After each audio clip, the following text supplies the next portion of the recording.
ముందుగా సంక్షిప్త సమాచారం. కర్షకులకు నాగలి ప్రధాన పరికరం. ఆ నాగలిని ఆయుధంగా స్వీకరించిన పురాణ పురుషుడు బలరామకృష్ణుడు. కృష్ణుడి సోదరుడిగా ధర్మపక్షపాతిగా భారతంలో ప్రత్యేక ముద్ర వేసుకున్న బలరాముడి జయంతి శనివారం నాడు దేశవ్యాప్తంగా ఘనంగా జరిగింది.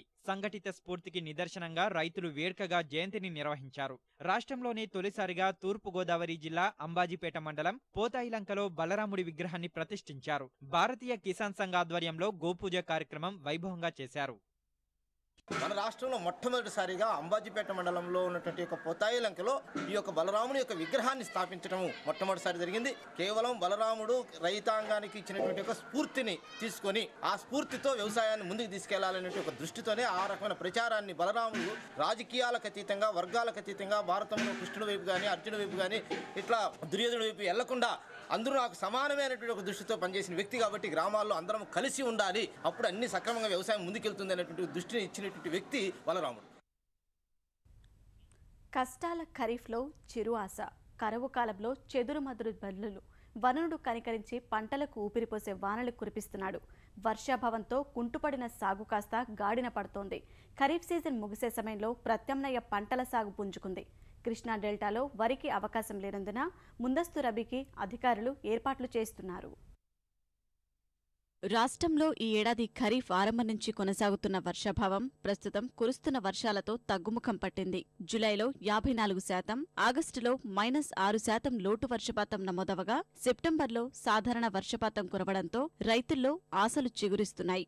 ఎండుముఖం పట్టిన పంటలు ఊపిరి పోసుకుంటున్నాయి. ఖరీఫ్ సాధారణ సాగు విస్తీర్ణం 42.56 లక్షల హెక్టార్లు కాగా 32.52 లక్షల హెక్టార్లలో అంటే 76% విస్తీర్ణంలో పైర్లు సాగైనట్లు వ్యవసాయ శాఖ కమిషనర్ వివరిస్తున్నారు.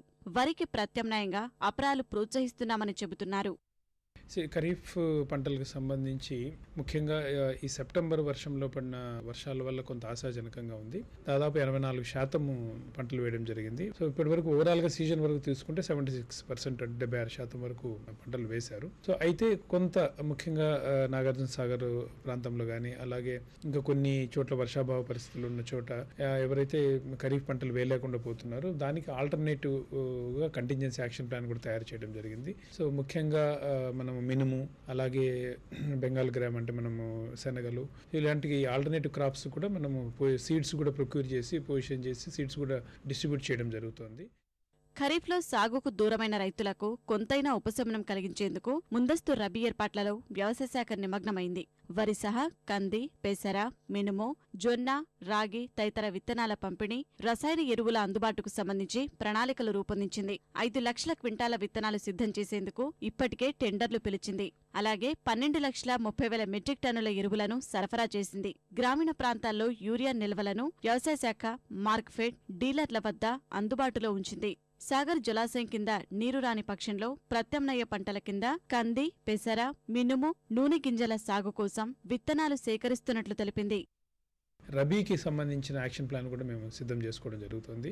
సో రబీలో కూడా మనకు పూర్తిగా పంటలు వేసేదానికి దానికి తగ్గట్టు సీడ్స్ కానీ అలాగే ఫర్టిలైజర్స్ కానీ ఇవన్నీ కూడా పంటలకు సంబంధించిన సబ్సిడీస్ కానీ ఇవన్నీ కూడా విత్తనాలు సబ్సిడీలు సప్లై చేయడం కానీ ఇవన్నీ కూడా ప్రణాళికలు సిద్ధం చేయడం జరుగుతుంది. సో దాంతోపాటు ముఖ్యంగా కొంతమంది అర్లీ రబీ కూడా వెళ్ళేదానికి అవకాశం ఉంటుంది. ఎందుకంటే కొంతమంది ఖరీఫ్ పంట ఇంకా టైం అయిపోయింది కాబట్టి ఖరీఫ్ పంట వేయకుండా రబీకి త్వరగా వెళ్ళేదానికి అవకాశం ఉంటుంది. కాబట్టి అక్టోబర్ మొదటి వారంలోనే ముఖ్యంగా నాగార్జున సాగర్ కింద ఒకవేళ నీళ్లు రాని పరిస్థితుల్లో ప్రత్యామ్నాయ పంటలుగా మినుము, పెసర ఇలాంటివి వేస్తారు. కాబట్టి దానికి సంబంధించిన సీడ్ ప్రొక్యూర్మెంట్ కూడా ఆల్రెడీ స్టార్ట్ చేశాము. ముఖ్యంగా మనకు గుంటూరు, ప్రకాశము, కృష్ణా మరియు నెల్లూరు జిల్లాల్లో వీటి రిక్వైర్మెంట్ కూడా ఎక్కువ ఉంటుంది. కాబట్టి దానికి సంబంధించి కూడా ప్రత్యామ్నాయ చర్యలు కూడా అన్ని చేపట్టడం జరుగుతుంది.